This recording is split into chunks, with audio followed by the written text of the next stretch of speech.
দুর্নীতি সহ ৩ মামলার বিচার থেকে পুরোপুরি অব্যাহতি চেয়ে প্রেসিডেন্টের কাছে ইসরায়েলের বিতর্কিত প্রধানমন্ত্রী বেনিয়ামিন নেতানিয়াহু ক্ষমার আবেদনের পর তেল আবিবে ব্যাপক বিক্ষোভ ছড়িয়েছে। বিক্ষোভকারীরা ইসরায়েলি প্রেসিডেন্ট আইজাক হারজগের বাসভবনের সামনে জড়ো হয়ে বিক্ষোভ করেন। এলএমই সার্টিফাইড বিশ্বসেরা কপারে তৈরি ওয়ালটন কেবলস, যা আপনার স্থাপনাকে রাখবে সব সময় নিরাপদ। দীর্ঘদিন ধরে ইসরায়েলে নেতানিয়াহুর বিরুদ্ধে বিচার প্রক্রিয়া চলছে। তাঁর বিরুদ্ধে জালিয়াতি, ঘুষ এবং আস্থাভঙ্গের অভিযোগে ৩টি মামলা রয়েছে। তবে তিনি বরাবরই এসব অভিযোগ অস্বীকার করে এসছেন। এর মধ্যেই ৭৬ বছর বয়সী নেতানিয়াহু বিচার কার্যক্রম থেকে পুরোপুরি অব্যাহতি চেয়ে প্রেসিডেন্টের কাছে ক্ষমার আবেদন করার কথা জানান। তিনি বলেন, আমার বিরুদ্ধে ৬ বছর ধরে বিচার চলছে, তা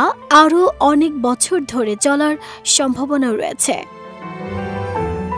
এক ভিডিও বার্তায় নেতানিয়াহু বলেন, এই বিচার অব্যাহত থাকায় আমরা অর্থাৎ ইসরায়েল ভেতর থেকে ভেঙে পড়ছে, তীব্র বিভাজন তৈরি হচ্ছে, বিভেদের মাত্রা বাড়ছে। ক্ষমার আবেদন করলেও দোষ স্বীকার কিংবা অনুশোচনা কোনোটাই করেননি নেতানিয়াহু। এতেই ক্ষুব্ধ হন তাঁর দেশের অনেকে। খবরটি প্রকাশ্যে আসার কয়েক ঘন্টার মধ্যেই তেল আবিবে প্রেসিডেন্টের ব্যক্তিগত বাসভবনের সামনে ব্যাপক বিক্ষোভ হয়। কয়েকজন বিরোধী আইন প্রণেতা অধিকার কর্মীদের সঙ্গে বিক্ষোভে যোগ দেন। তাঁরা নেতানিয়াহুর আবেদন বাতিল করে দিতে প্রেসিডেন্টের প্রতি আহ্বান জানান। কারাবন্দীদের কমলা রঙের পোশাক পরে নেতানিয়াহুর আদলে সেজে বিক্ষোভে সামিল হন একজন। সেখানে কলার স্তূপের পেছনে অনেকে দাঁড়িয়ে পার্জন বানানা রিপাবলিক স্লোগান দেন। কলার স্তূপের মধ্যে ক্ষমা লেখা প্ল্যাকার্ড ঝুলছিল।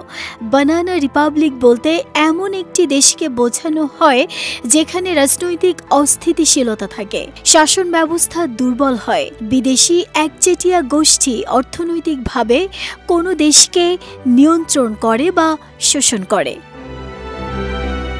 ইসরায়েলের সরকার বিরোধী অধিকার কর্মী সিকমা ব্রিসেলার বলেন, নেতানিয়াহু কোনো ধরনের দায়-দায়িত্ব না নিয়ে বরং মামলা থেকে পুরোপুরি অব্যাহতি চেয়ে আবেদন করেছেন। তিনি দেশটাকে কিভাবে ছিন্ন ভিন্ন করেছেন সেটার মূল্য না চুকিয়ে বিচার পুরোপুরি বাতিল করার দাবি জানিয়েছেন তিনি, যেটা কোনোভাবেই ইসরায়েলের সাধারণ মানুষ মেনে নেবে না। নাহিদা স্মৃতি, দেশ রূপান্তর।